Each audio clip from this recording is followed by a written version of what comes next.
আজকে আপনাদেরকে একটি চুরি আত্মসাৎ একজন সরকারি কর্মকর্তা কর্তৃক আত্মসাতের ঘটনাটা আপনাদেরকে একটু বলতে চাই, এবং এই আত্মসাতের ঘটনা প্রমাণিত হওয়ার পর তারে কি ধরনের সাজা দেওয়া হয়েছে এই ব্যাপারে আপনাদেরকে একটি কথা শোনাইতে চাই। বাংলাদেশের মানুষ যারা আছে বাংলাদেশে একটু আপনাদের জানা দরকার যে 100 টাকার পকেট চোর ধরা পড়লে সবাই মিলে আপনারা মারেন, একদম জনসমক্ষে মারতে মারতে মাইরেই ফেলেন। অনেক সময় ছোট ছোট চোরদেরকে আপনারা কি পরিমাণ নির্যাতন করেন। এইবার আরেকজন সরকারি চোরের কথা আপনাদেরকে বলি।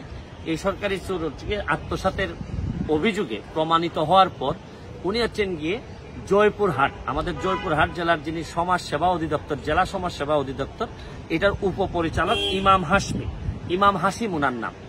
উনি 2020 সালে জয়েন করছেন, আর মাত্র 3 বছর হয়েছে চাকরির বয়স। এই 3 বছরেই উনার বিরুদ্ধে যে অভিযোগগুলো আসছে আপনারা মানে আশ্চর্য হবেন। বীর মুক্তিযোদ্ধাদের যে সম্মানী ভাতা তা আত্মসাৎ করা হয়েছে, এটা প্রমাণিত।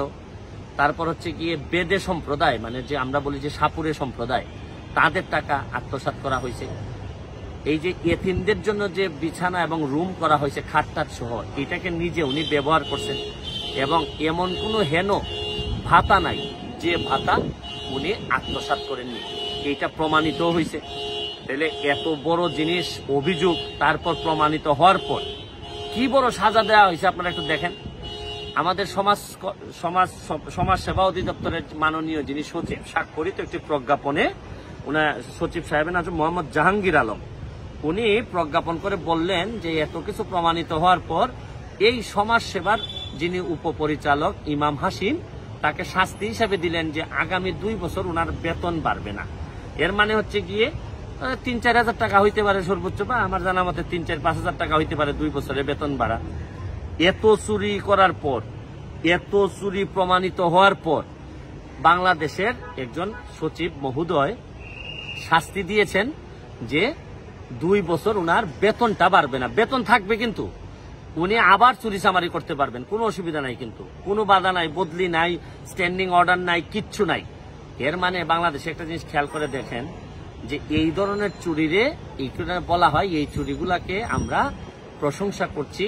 মানে 2500 আগেই নাকি এই যে প্লেটো বলে গেছেন যে সমাজ একসময় এমন জায়গায় আসবে যে দুর্নীতিবাজরা দুর্নীতির জন্য অহংকার করবে, এবং জ্ঞানী মানুষরা তারা মানে দুঃখ পাবে যে কেন এত জ্ঞান অর্জন করলাম। তা আমার কাছে মনে হয় যে এই সময়টা বাংলাদেশে চলতেছে, যে বড় বড় চোরদেরকে ধরাই তো যায় না। বড় বড় চোরদের ব্যাপারে ধরতে গেলে তো দুনিয়ার মানুষ এসে দাঁড়ায়, কোর্ট থেকে শুরু করে সব জায়গায়। এখন চোর বাংলাদেশে যত বড় হবে তত আপনি তাদেরকে সম্মান দেখাইতে হবে, আপনি ধরতে পারবেন না। শুনেন, এই সংস্কৃতি যদি চলতে থাকে তাহলে বঙ্গবন্ধুর আত্মা কষ্ট পাবে, এবং বঙ্গবন্ধু এই কারণে বাংলাদেশটাকে স্বাধীন করেন নাই। আমি অথরিটিকে জানাবো, বলবো যে এই ধরনের সরকারি জায়গায় থেকে এই ধরনের ভালনারেবল জনগোষ্ঠীর টাকাও যিনি এরকম ভাবে আত্মসাৎ করেন, তাকে আপনারা 2টা বছর বেতন বাড়া বন্ধ থাকবে এই কথা বলে আমাদের সাথে মশকরা করতেছেন। আপনারা এই মশকরা করাটা আল্লাহর ওয়াস্তে বন্ধ করেন।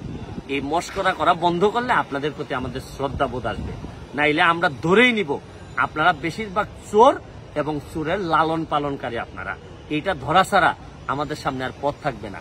মনে রাখেন, এখন এগুলা বললেও হয়তো আপনাদের বিরুদ্ধে কোনো অ্যাকশন হয় না, হবে না, কিন্তু বেশি দিন না, কোনো না কোনো একদিন প্রকৃতির অ্যাকশনে কিন্তু আপনারা পড়ে যাবেন, এই আমি বিশ্বাস করি। এই বলে আজকের মতো বিদায় নিচ্ছি। ভালো থাকুক আমাদের সমাজসেবা মন্ত্রণালয়, ভালো থাকুক আমাদের সমাজসেবা কর্মকর্তারা। তারপরও যারা সৎ কর্মকর্তা আছেন তাদের প্রতি শ্রদ্ধা রেখেই আজকের মতো বিদায় নিচ্ছি। ভালো থাকবেন, সুস্থ থাকবেন।